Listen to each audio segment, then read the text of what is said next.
If you were to go through like arguments over and over and over again, you do not have a communication problem, you have an inner child problem. At least for me and my experiences, I'm usually going into new relationships coming right off of another relationship. So many people fall into this loop of doom, what I call, for even 10 plus years until it leads to divorce. When you have arguments, we become mirrors to one another, right? So we're just triggering one another, thinking that it's what the other person is doing. But what it's actually doing is reflecting our woundings, is shining that little light on our darkness so we can heal it. Welcome to the Resilient and Rising podcast. Today's another episode, and I have Dr. Sharma here, co-founder and CEO of Alignis. So today's episode is going to be about why better communication is not helping relationships. It's actually a myth. What do you think about that? I think that's extremely true because communication can mean so many different things. For me, in a lot of relationships that I've been in, communication meant talking about the latest episode of The Real Housewives, or talking about what was on Vanderpump Rules. And a lot of our conversations were just based on, reality television or something extremely superficial. It's not like that we weren't having a conversation, but we weren't having a conversation on anything that was of any spiritual depth or any emotional depth. It was just conversation for the sake of conversation, or that would lead to a lot of times arguments and then makeups, And so, I think that I love this topic, and it certainly resonated on my journey. Yeah, when a lot of people or a lot of couples go through a lot of difficult times in their relationship, they go to, well, it's a communication issue, or they go to a therapist and they're like, well, it's a communication issue. You guys have, I was told, you guys speak two different languages. And the reason why this is surface level advice is because if you were to go through like arguments over and over and over again, you do not have a communication problem, you have an inner child problem. And people don't realize that. So when it comes to relationships, they go through different stages. I think we all know the different stages, but we're just going to go through it. So the first stage is what we call the honeymoon phase, right? Ooh, the best phase. That's the best phase that people love. Yeah. I call this the trauma bonding stage. And the reason is because what is it? It's fun. It's exciting. It's pleasurable. It's misleading because people wear a lot of masks of like, I need to please this person. I need to put on a cute face, or I need to be a certain way so I can be accepted, liked, loved, and this can go the way that I want it, which is a lot of what manipulation. So people don't like to show up authentically when it comes to relationships in the beginning because we're afraid. We're constantly seeking, we're programmed this way to look for love outside of ourselves. So this is a horrible, a horrible stage. But what majority of people do is after this phase fades off, they kind of like, whenever they encounter problems, whenever the masks start to fall out, they're like, I wish I could go back to the beginning, how you were in the beginning. I know. Very commonly said words. How do you feel about that when you hear? I don't know if you heard that. Like, I wish that you were not the man, or you're not the woman that I met in the beginning. You've changed. You've changed, Nick. What happened to you? Right? Like that's a phrase that I heard very, very commonly. And I just got goosebumps when you were talking about that initial honeymoon stage, because yes, it is exciting, because at least for me and my experiences is that I'm usually going into new relationships coming right off of another relationship. And that is what is part of the reason why it's really, really exciting, because my last relationship that I was in, it was also very traumatic, or it was very ups and downs, and there was not a lot of good, effective communication. And then what happens? Then you start having a lot of arguments. You start feeling a lot of resentment inside. This relationship now becomes boring. You don't really make the effort to try to do the work that's needed to maintain a healthy relationship, because a lot of that work needs to be done prior to you even entering a relationship, which a lot of people don't do. I know I did not. So when I'm in that one dragged down relationship, my nervous system is telling me, okay, this is boring. I need something more exciting. So somehow I'll find another relationship. Unfortunately, oftentimes it was towards the end of that relationship, and I would just jump in to another relationship. And yeah, it would be really, really exciting, and it would be really hot because I've just spent the past several months in a really draining relationship, and I'm blaming usually the other person, but all the while it's really me. It's my fault, that relationship, wasn't getting to the level it needs to be because I was unhealed. And now I'm in this new relationship and it's hot and heavy. And because, again, it's attracted by that sacral plexus, it's the sex, it's really hot, it's uninhibited. Again, oftentimes you're coming off of a sexless relationship. And so there's just, numerous things because of a lack of intimacy that started happening in that relationship. So yeah, that honeymoon stage is good, I'll tell you. It's good. I love that you were saying excitement because what majority of people, and it's a pattern of mine too, that whenever you start talking to somebody, what do people say? Like, well, this is the one because I have these butterfly feelings. So excitement is often mistaken with anxiety because it shows up very similar in the body. And how do you know both? Because this is like I made a lot of posts on Instagram about how do you know if it's your trauma misleading you or your intuition guiding you.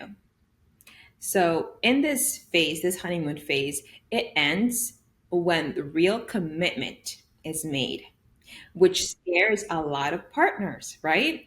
And because it actually reveals your woundings of intimacy of if I'm worthy of love, if I'm not good enough. And the masks start coming off, they start melting away. And then it reveals the insecurities that we feel. And then we move on to the stage where is the second stage, which is the loop of doom. I love this loop of doom because I fell into this loop of doom for so many years, and so many people fall into this loop of doom, what I call, for even 10 plus years until it leads to divorce.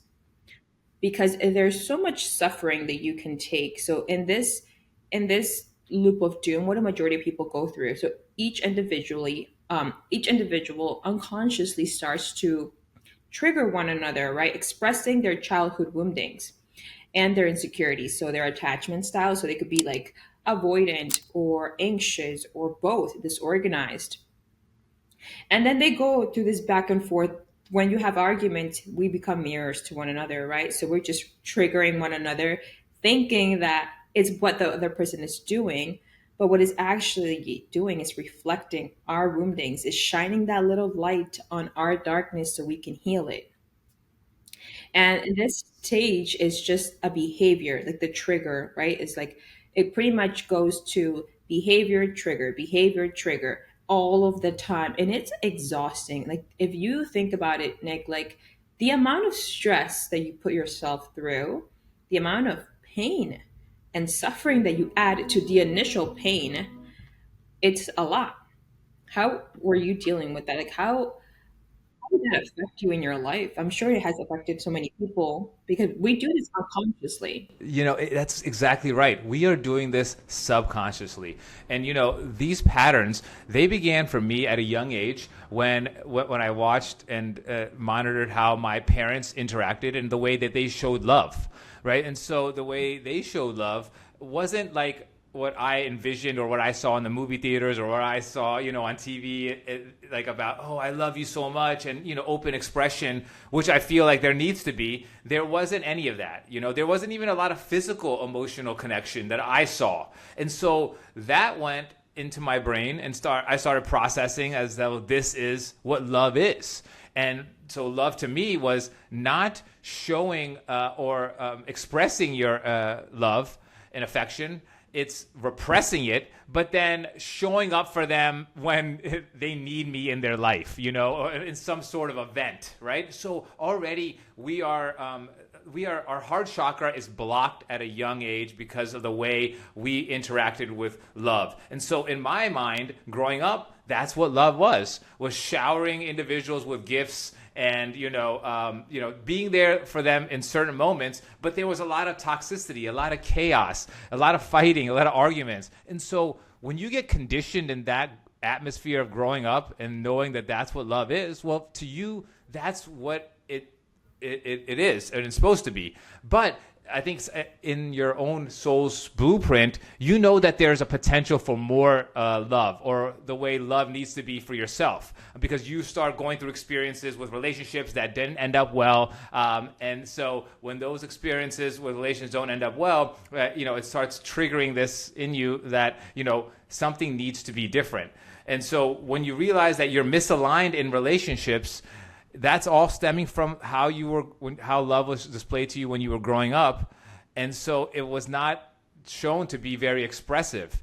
And so when I went into a lot of different relationships, we never really talked about like anything that was of substance. There was no discussion about like, I need to be loved in this manner, or these are the things that are really important for me. I do like having you like touch my hand, or give me hugs, or when something is going on, I'd like you to be here next to me. There's just no communication about that, and so what that does is leave a lot of unsaid, unprocessed feelings, a lot of resentment that builds up, even though I never spent the time to communicate that with the partner that I was trying to, that I'm with. And that's because my parents never communicated in that sense, and I wasn't able to communicate with them in that sense. So I never learned these processes.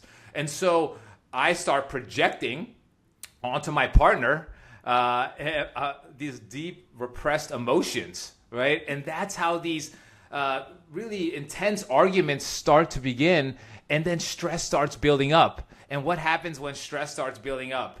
What do? You want to avoid that conversation, avoid that argument at all costs. You try to, people please. You try to not disturb the peace anymore. You actually start having less conversations about anything of substance and having more superficial conversations, because that's going to keep the peace. That's going to keep your nervous system from being in a fight or flight mode constantly. And it's just this loop and pattern that continues. And now you've grown into having an attachment with this individual. And even though that attachment with this individual is at a very low vibration, right, in this guilt, shame, unhealed wounding, it's like your nervous system gets used to that wounding and that attachment. And so it's harder for you to break away from that. And so I really feel you on these when you're mentioning how this is the loop of doom, because that's exactly what it is. And that shit lasts for like years, you know what I mean? Like unnecessarily.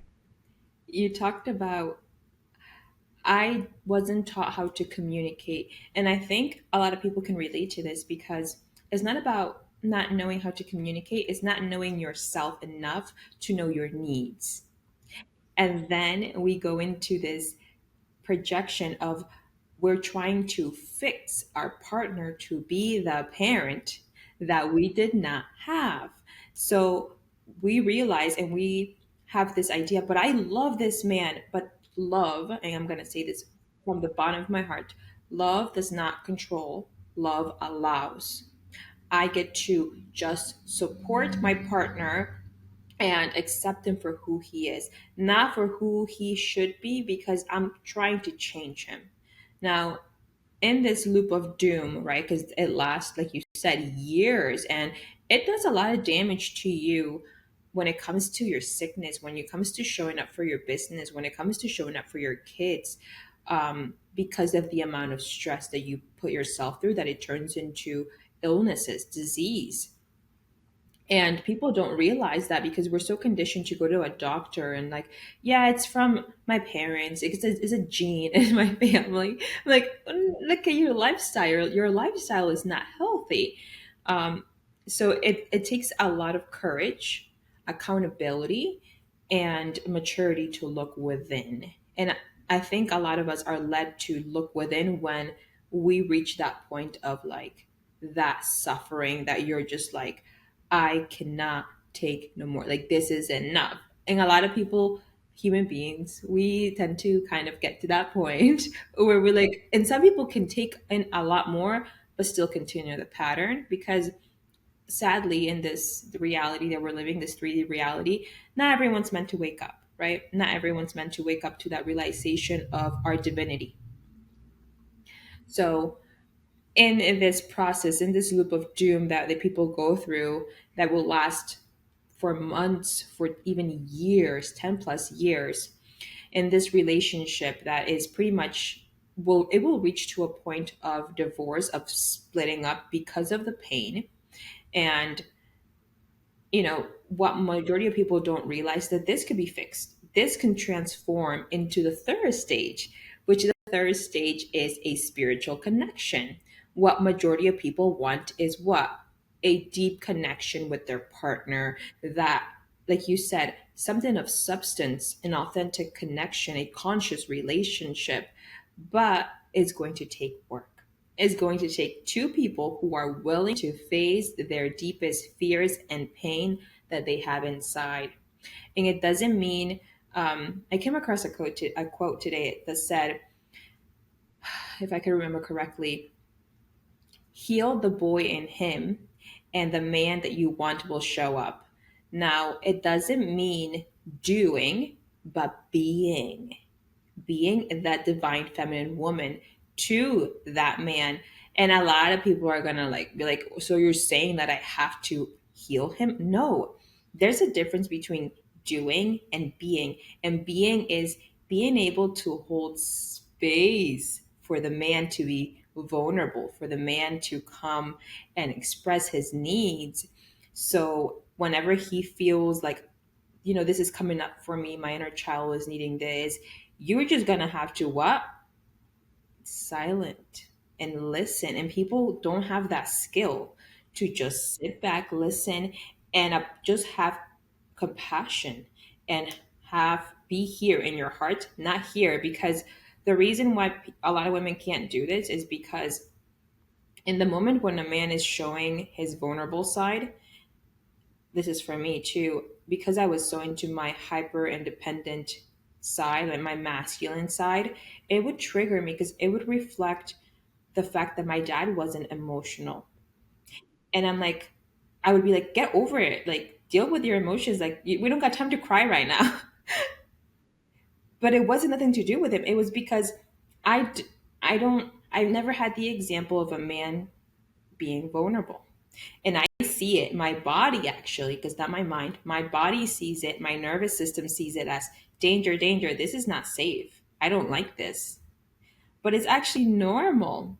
And it's to be able to feel that within your body. So when the person, your partner, can be vulnerable and you can both do this healing work to get to be your highest selves, right? And it's a lot of work, it's a lot of pain that you feel. It's not easy. Like, I think I shared with you, I'm in that, I guess I would call it the twin flame journey. It is not easy, my friend. No, I know. I know. It's very, very You're difficult. meant to push each other into your divine masculine and your divine feminine. And I'm just like, man, like I thought I was like I have done the work um with like healing and finding security within myself, but this is deeper, deeper work that really reflects things like, this is painful. This is spicy a little bit. Oh, it's painful. It's definitely an experience. And I think, you said a lot of great things there. And the one thing that really resonated with me is about that we all have this want to control.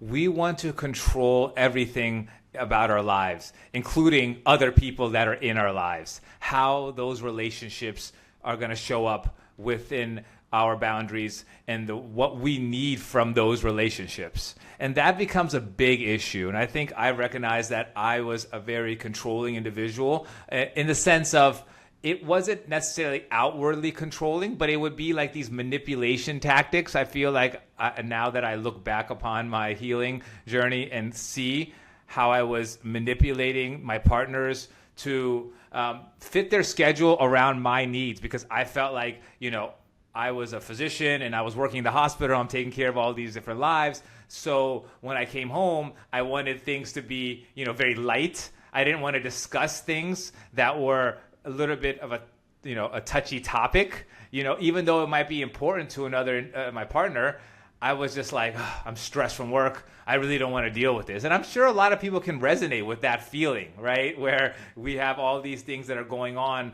externally, that are maybe driving us in this direction of being unbalanced, but that unbalance is really coming from within, right? We're not focusing on harmonizing and balancing ourselves so that we have enough energy to be able to, handle the pressures at work and be able to have an open communication with our partner. I think one of the hardest things to do is, if you're in a relationship that seems a little bit chaotic or toxic, how can you change that relationship? Because it is difficult to change a relationship when you're in one. And it really starts with, like you said, letting go of control and allowing your mind to open up and receive and listen. Because when you feel like you're in control, or you feel like you want things to be controlled, there's like an inflammation in your brain waves, right? And you're blocking these neuronal pathways, because your left side of your brain, which is that analytic, linear thinking, is taking over. It's like pulsating. Like, so when someone else is talking, you're already ready in the back of your mind with the answer and your reply, instead of sitting there and trying to allow your brain to relax, allow yourself to be open, and listen to that information that's coming in. You remember, the information that we have that has, made us who we are today is 1% of the data that's available in the entire world. All right? We've been brought and raised in a small environment with a subset of population when compared to the entire world. And so when you sit back for 1 second and think about that, allow yourself to realize that not every single thought you have is right. Not everything you do is the right way of doing things. And it's important for us to be able to evolve as humans. And that starts by letting go of any preconceived notions that we think we have the answers to anything, or to some, our relationships. We may not. And so it starts with letting go of control and listening. So I love that you mentioned that. And that is the only way that, if you're in a relationship, can you really work on that. That's the only way you can work on that relationship getting to where it needs to be. And that's operating at a place of authenticity, unconditional love, and honesty and openness. I love that you said and accepted, because I was a control freak. But control stems from fear. And when you are trying to control, is that little part of you that doesn't feel safe from within. And control, when I think of control, I think of being in the mind. A lot of people, and we're programmed this way since childhood in the school systems we are in. There's this emotion that's instilled in us, and it's called fear. Anytime that you're in here, you're thinking about your problems, you're focusing about how am I going to get the money, how am I going to fix this solution with my partner, you're up here. But the heart doesn't speak anything, it feels. And the way that it speaks through you is through sensations. A lot of us don't know what we feel in our bodies. This is why we're so disconnected, because our true selves are here in the heart. And that speaks through sensations, feeling in it in the body. So when you're here, you can solve any problem, because as weird as it sounds, I thought since I was little, well, love heals all. And it's true. When you come from that space of openness, of acceptance, of allowing, you will see the shift in the person, in your partner, instantly, because they don't feel like they're being attacked, criticized, or anything. And I think we all have one thing in common. We all want love. And when it comes to relationships and anything, the big thing is safety. It all boils down to safety. If we don't feel safe enough in this situation, in this with this person, what am I going to do? I'm going to hide. I'm going to not show that because it's not safe for me. I'm not going to be able to be vulnerable. So in this stage where we talked about like the spiritual partnership, what does it take for that to happen? It takes two people to become aware of their childhood woundings because I can't let go of something unless I'm aware of it. If I don't know what I have holding on here, how am I going to let go of it? So I need to be aware of that and then go on this path and prioritizing growth and healing. And they have to realize their triggers and be committed to that personal growth, but not to save the relationship, but for their individual healing, because it has to come from within, right? And allowing each other to create that safety for one another so they can experience more of fulfillment, peace, love. And like I said, like we're always conditioned to finding the one. The finding the one is you, finding yourself. The other person is just meant to help you find that. That's right. I think you made several great points there, and the one thing that really stuck out to me was, using your relationship as an opportunity for growth. And I think that's really, really important. And sometimes that growth that occurs when you're in a relationship could mean that you guys aren't compatible. And not all relationships have to end in a super toxic, chaotic way. Relationships are meant to teach us something. Just like anything in life, you can look at life as a lesson or a blessing, right? And sometimes these relationships that we get in, they can be very karmic in nature, right? It's a lesson that we're meant to learn, and a lot of that occurs after numerous different arguments or numerous different situations that occur, and you're just realizing that you have disconnected from who you really are, right? You're in a good space and in a good environment, in a good relationship, when you're feeling uplifted, when you're feeling inspired, when you are creating with another individual and creating with the universe. We're not here to be everyone's heroes. We're not here to save everyone because we can't do that. We can only save ourselves.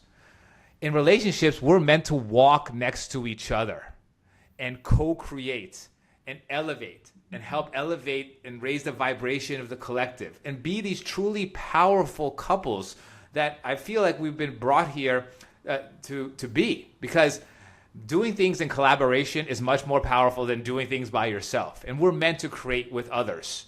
So it's important when you are in a relationship to understand how am I feeling? Is what I'm feeling inside, is my intuition telling me that something isn't right here? Well, if it's not right, then I need to do something. I need to change, or I need to speak up and talk with my partner about it. And that's what doesn't happen. It's like you said, that's that communication issue. But then, all that will do is that you suppressing those feelings, it'll start showing up in other aspects of your life. And I know that's what happened with me, and it starts affecting your job. And if you have children, it'll affect your children. And if you have parents, it'll affect your parents. It just affects everyone around you when you are lying to yourself and you're not trusting that intuition that's screaming out at you that, hey, something needs to change. And so trust our bodies. You need to trust our minds. And this whole journey is just about awakening ourselves to who we are, and then working on those shadow aspects to getting to acceptance. Like you said, accepting the great individuals that we are, right? We're beautiful beings, We think everyone else is beautiful, but for some reason, we like to trash ourselves and our minds and our bodies, and that needs to change. And that's changing. And it's just about all of us coming together and realizing, we're here for a divine purpose. And that's what's really beautiful. Yeah, I love that you said that. I forgot what I was going to say there because there was so much that you said that I'm just like, let me pinpoint one. But this journey of getting to that spiritual partnership, it's truly when you realize that it's all one energy, and it's not me and you and I against one another, is us against the problem. And is, like I said in the beginning, better communication is not going to help your relationship. what's going to help your relationship is you facing yourself, facing your own darkness, the the fear, the insecurities, the shame, the grief, like the guilt, all of these things that you have been holding on to, and stop trying to seek for this partner to fill that void inside, but you feel the your own void and connect to that inner child. Oh, and what you said was, we're not meant to we're not meant to save anybody, and the hero's journey is you saving and being the hero to the inner child. That's the true hero's journey. You're not here to save anybody outside of you. You're meant to save yourself. Beautiful. That was So, beautiful. thank you guys for tuning in to today's episode. Please follow us in Spotify, iTunes, and YouTube, and follow Alinas and their podcast. And what was that you guys have? Yeah, we have Apple, we have Spotify, we have YouTube. Appreciate everybody. Appreciate you, Mishell. What a beautiful podcast today. Thank you guys.